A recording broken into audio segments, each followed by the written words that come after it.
Bill gates కూడా ఇప్పుడు 7వ స్థానం 8వ స్థానం ఆయన. బఫెట్ అని ఆయన 2వ స్థానంలో ఉన్నాడు. అంటే డబ్బు పరంగా, ఆయనకున్న జ్ఞానం పరంగా, ఆయనకున్న ఆస్తుల పరంగా ప్రపంచంలో మొత్తం ధనికులందరిలో 2వ వ్యక్తి ఆయన. ఒకరోజు ఆయన్ని ఇంటర్వ్యూ చేశారంట కొంతమంది. అసలు ఆయన ఇంటర్వ్యూకి ఎవరెవరంట. బిల్ గేట్ గారు కూడా ఎన్నో కాలం నుంచి అడిగితే 1 గంట ఆయన పర్మిషన్ అడిగారంట. అపాయింట్మెంట్ అడిగితే ఇస్తే మాట్లాడారంట. అందులో చాలా మాటలు, అపాయింట్మెంట్లో ఆయన ఇచ్చిన మాటలు, ఆ ఇంటర్వ్యూలో ఇచ్చిన మాటలు బుక్లో రాశారు. ఏమనంటే ఆయనకి 63,000 కంపెనీలు ఉన్నాయి. విన్నమ్మా, 63,000 కంపెనీలు. మనం చిన్న షాప్ పెట్టుకుంటే ఇవ్వాలి, ఆ షాప్ రన్ అయిందంటే 63,000 కంపెనీలు ప్రపంచ వ్యాప్తంగా ఆయన సొంతంగా కంపెనీలు ఉన్నాయంట. ఆ కంపెనీ వాళ్ళందరితో సంవత్సరానికి ఒక్కసారి మాట్లాడతాడంట. ఒకే 1 గంట మాట్లాడతాడంట. ఒకేసారి ఒకే గంట మాట్లాడతాడు. ఏం మాట్లాడతారు అంటే మరి అతను అంతలాగా ప్రపంచంలో 2వ స్థానంలో ఉన్నాడంటే అతనికి అంత ప్రాఫిట్ వస్తుందంటే కింద వాళ్ళు పని చేస్తేనే వస్తుంది, లేకపోతే రాదు. మీ వాళ్ళని మీరు ఎంత మోటివేట్ చేస్తున్నారండి అని ఇంటర్వ్యూలో అడుగుతారు. ఆయన అంటాడు, సంవత్సరానికి ఈ 63,000 కంపెనీ వాళ్ళతో ఒకే ఒక్కసారి మాట్లాడతానండి, ఒకే 1 గంట నేను కాన్ఫరెన్స్ పెడతాను అంటాడు. ఏం పెట్టారో ఏం మాట్లాడారంటే ఆయన ఒక మాట చెప్పాడు. ఏంటంటే, దేవుడు నీకు ఇచ్చిన దాంట్లో ప్రతి దాంట్లో నువ్వు నమ్మకంగా ఉంటావు. ఈ ఇచ్చిన డబ్బు దేవుడిది అని జ్ఞాపకం చేసుకో, నువ్వు అభివృద్ధి అవుతావు అని చెప్తాడంట. నేను చదివే నా బుక్లో, నీవిచ్చిన డబ్బు దేవుడిది అని గుర్తుపెట్టుకో, నమ్మకంగా ఉండు, సమయాన్ని వృధా చేయకు, చాలు దేవుడిని ఆశీర్వదిస్తాడు. 3 మాటలు నాకు చాలా ఇన్స్పిరేషన్ అనిపించింది. సమయాన్ని వృధా చేయకు, నీకు ఇచ్చిన దాంట్లో నమ్మకంగా ఉండు, ప్రతి రూపాయి నీది కాదు దేవుడిదని గుర్తించు. ఈ 3 నేను నమ్ముతానండి. ఈ 3 నేను నా కంపెనీలు రన్ చేస్తున్న CEO అందరికీ చెప్తానండి అని అన్నారు. అప్పుడు వాళ్ళు ఆశ్చర్యపోయారంట. ఈ బఫెట్ అన్న ఆయన చాలా సింపుల్గా ఉంటాడంట. ఎందుకని మీరు ఎంత సింపుల్గా ఉంటున్నారంటే, నాకు ఇచ్చిన ధనాన్ని నేను వృధాగా చేయను. ఎందుకంటే ఈ ధనం ఇచ్చింది ఎవరంటే దేవుడిచ్చాడు. ఆయనంట దేవుని సన్నిధి అసలు ఏ రోజు వదిలిపెట్టాడంట. అంత గడగడ వణుకుతాడంట. పోనీ ఆయన ఏమైనా డబ్బున్న మనిషి అంటే వాళ్ళ తల్లిదండ్రులు కడు పేద స్థితిలో ఉన్నవాళ్ళంట. కానీ వాళ్ళకి దేవుని అందు భయభక్తులు నేర్పించాడంట. ఆయన అంటాడు, నా తల్లిదండ్రులు చాలా కడు పేద కుటుంబము, కానీ నా తల్లిదండ్రులు ఒకటే నేర్పించారు నాకు, ఏంటంటే దేవుని అందు భయము భక్తి నేర్పించారు. ఆ భయము భక్తి, ఇంకొకటి ఏంటంటే పంచువాలిటీ, సిన్సియారిటీ. ఈ 3 నేర్పించాడు. చెప్పాను కదా ఇందాక, పంచువాలిటీ, సిన్సియారిటీ, దేవుని నందు భయభక్తులు, ఈ 3 నాకు నేర్పించారండి. ఆ 3 ఈ రోజున నన్ను ప్రపంచంలో 2వ స్థాయికి తీసుకురావడానికి దేవుడు సహాయం చేశాడు. మనం డబ్బు సంపాదించాలని, పేరు సంపాదించాలని ఏవేవో వెళ్ళక్కర్లేదు. ఎప్పుడైతే దేవుణ్ణి పట్టుకుంటామో ఆటోమేటిక్గా అవన్నీ ఇచ్చేది ఎవరంటే దేవుడే ఇస్తాడు. మోషే వాటి కోసం వెళ్ళలా, కానీ మోషేకి ఇచ్చాడు. అహరోన్ వెళ్ళాడు, అక్కడే ఉండిపోయాడు. మిరియాం వెళ్ళింది, ఉండిపోయింది. మోషే అవి ఏమీ చూడాల, నమ్మకంగా నా గొర్రెలను వెంబడించి అన్నాడు. నమ్మకంగా గొర్రెలు వెంబడించాడు, 2 గొర్రెలు. తర్వాత దేవుడు పిలిచాడు, గొర్రెలు కాదయ్యా నా సేవ చేయండి, నా ప్రజలను తీసుకురా అన్నాడు. అంతే నమ్మకంగా దేవుని ప్రజలు తీసుకురావడానికి ఇష్టపడ్డాడు. మనం కూడా దేవుని సన్నిధిలో గడగడ వణకాలి. ఒక్క మాట చదువుకొని ప్రార్థన చేసుకుందాం. చూడండి, ఇందాక వచ్చిన ముద్దు పెట్టుకున్నాడు, అక్కడి నుంచి చూడండి.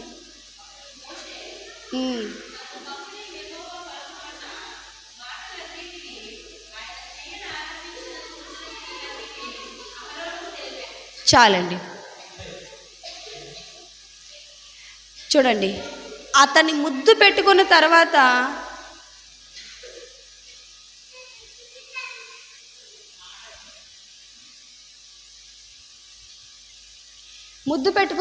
దేవుడు చెప్పిన మాట చూడండి.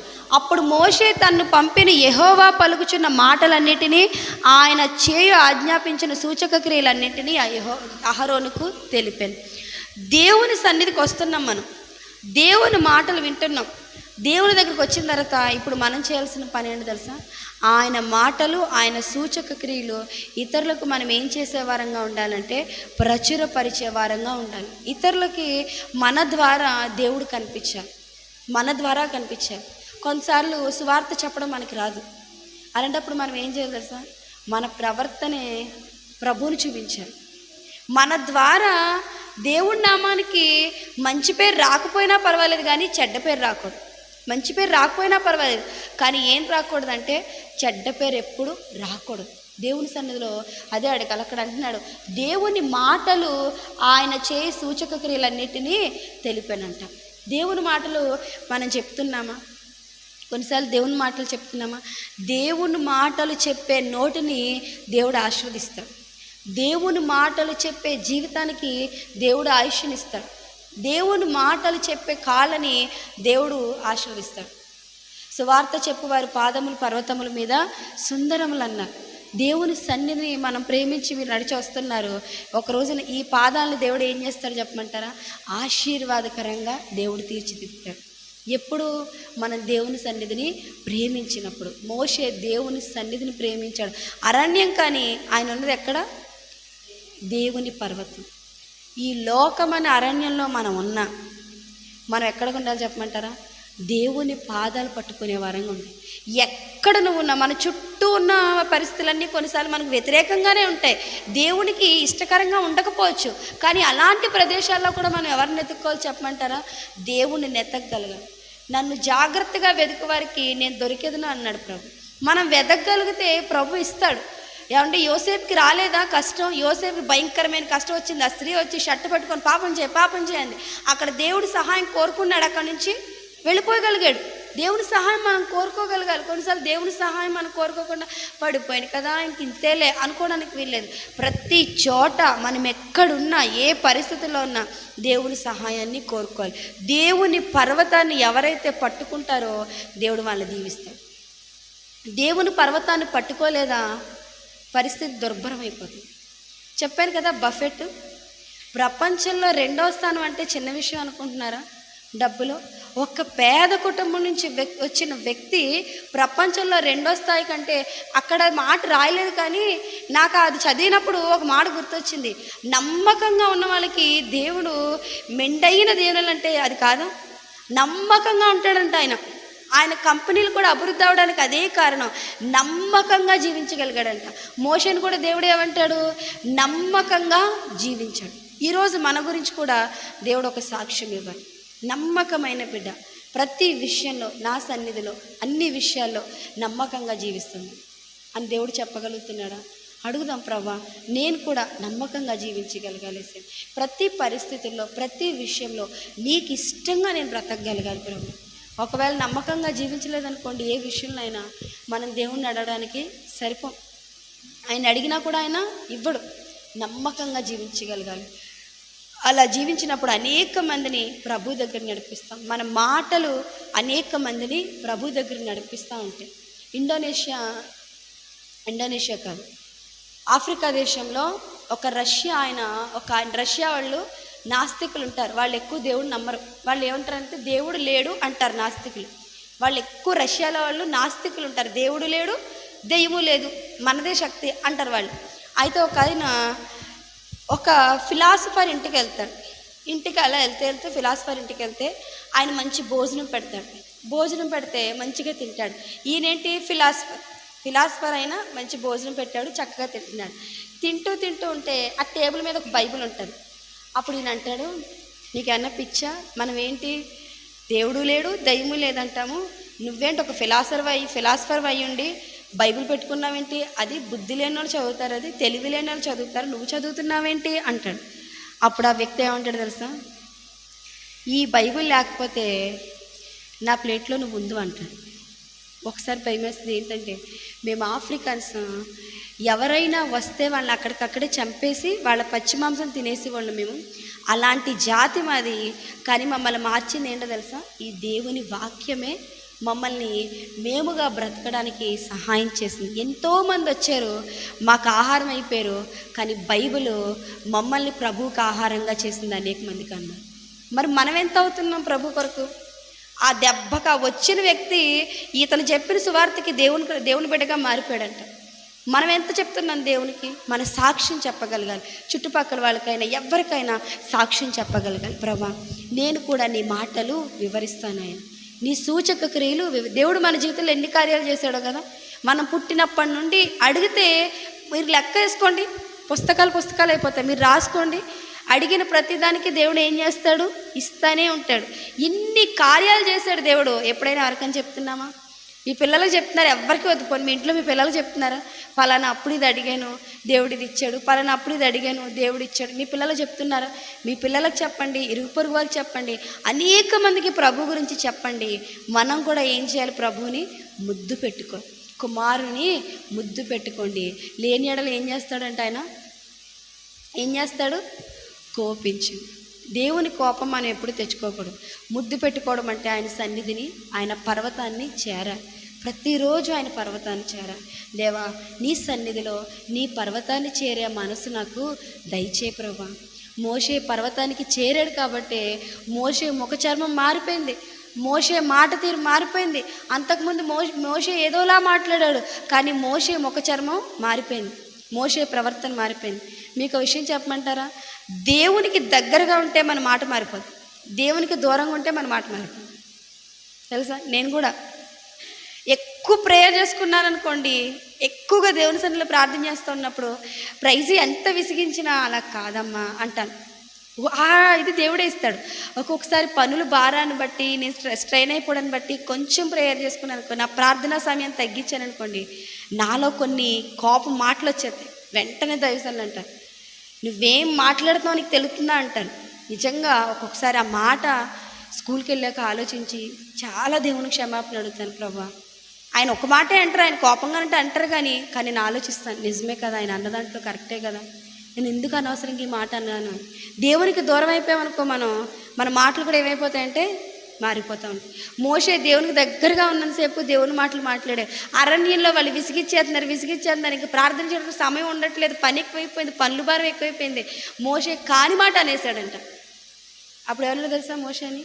నువ్వు ఆ దూరం నుంచి నేను చెప్పే దేశాన్ని చూడు కానీ నువ్వు వెళ్ళవు. ఎందుకో చెప్పమంటావా? నువ్వు కాని మాట మాట్లాడావు కాబట్టి, ఏ మాట? అనకూడని మాట మాట్లాడావు కాబట్టి నువ్వు ఆ దేశంలోకి ప్రవేశించావు అన్నాడు. ఒక్క మాటకే దేవుడు అంత కోపగించుకుంటే ఎన్ని కాని మాటలు మనం దేవుడి దగ్గర అన్నాం కదా. పాస్టర్ గారి ముందు నా ముందు అనరు, కానీ ఒకవేళ బయట ఏమైనా గొడవలప్పుడు తెలియాలి మన మాటలు ఏమున్నాయి అనుకుని కదా. మన మాటలు ఎంత దేవుని మందిరంలో మనం ఎలా ఉన్నామో బయట కూడా అలాగే మాట్లాడాలి. బయట ఎలా మాట్లాడుతున్నామో ఇక్కడ అలాగే ఉండాలి. వేషధారిగా ఉంటే దేవుడు అంగీకరించాడు. మోషే అక్కడ ఇక్కడ ఒకేలాగా ఉన్నాడు, నటించలా. మోషే యథార్థంగా జీవించాడు, దేవుడికి అది నచ్చింది, తీసుకెళ్ళాడు మోషే పర్వతాన్ని. ఈరోజు మనల్ని దేవుడు పర్వతాన్ని తీసుకెళ్తాడా? అసలు ఆయన పర్వతం తొక్కే అర్హత మనకుందా? అడుగుదాం. ప్రభా, నేను కూడా మోషేలాగా నీ పర్వతాన్ని దగ్గరికి రావడానికి సహాయం చేయండి ప్రభా. అందరూ మోకరిద్దాం, ప్రతి ఒక్కరూ ప్రార్థన చేద్దాం. మోషే దేవుని పర్వతం దగ్గర ఉన్నాడంట. మరి మనం ఎక్కడున్నాం? అరణ్యంలోనే ఉన్నామా? ఇంకా దేవుని పర్వతం దగ్గరికి వచ్చామా? మోషే అరణ్యంలో ఉన్న దేవుని పర్వతం దగ్గర ఉన్నాడు. కొన్నిసార్లు ఈ లోకల్లో మనం ఉంటాము, లోక పరిస్థితులు బాగోవు, కానీ లోక పరిస్థితుల్లో కూడా మోషే వలె దేవుని పర్వతాన్ని పట్టుకునే అర్హత కోసం అడుగుదాం. దేవా, కొన్నిసార్లు నా చుట్టూ ఉన్న పరిస్థితులు సరిగ్గా ఉండట్లేదయ్యా, భక్తిలో నడిపించడానికి ఇదిగా ఉండట్లేదు ప్రభా, కానీ నువ్వు నాకు తోడుగా ఉండు ప్రభా, నన్ను నడిపించి ప్రభా, నిన్ను ముద్దు పెట్టుకోవడం నాకు నేర్పించేసాయా. దేవుడు ఎంత కృప కలిగినవాడు. ఇశ్రాయేలు నా కుమారుడు, నా జ్యేష్ఠపుత్రుడు, నేను నిన్ను కని ఉన్నాను, నీవు నా కుమారుడువు. ఎంత మంచి మాట! నీవు నా కుమార్తెవు, నేను నిన్ను కన్నాను అని ప్రభువు చెప్తున్నాడు. మరి ఎంతగానో ప్రభు దగ్గరికి వస్తున్నావు. ఆయన నీ తండ్రి అయితే తండ్రిగా ఆయనకి ఇచ్చే గౌరవం నువ్వు ఇస్తున్నావా? తండ్రిగా ఆయన ప్రేమించే ప్రేమగా నువ్వు ప్రేమిస్తున్నావు. ఆయన తండ్రిగా నీకు తన కృపను చూపిస్తున్నాడు, తన ప్రేమను ఇస్తున్నాడు, తన బాధ్యతను నెరవేరుస్తున్నాడు. కానీ కుమార్తెగా కుమారుడుగా నువ్వెంత ప్రభువుకి నీ బాధ్యత నిర్వర్తిస్తున్నావు? మోషే తన బాధ్యత నిర్వర్తించాడు. ఈరోజు నువ్వేం మాట్లాడుతున్నావు దేవుని సన్నిధిలో?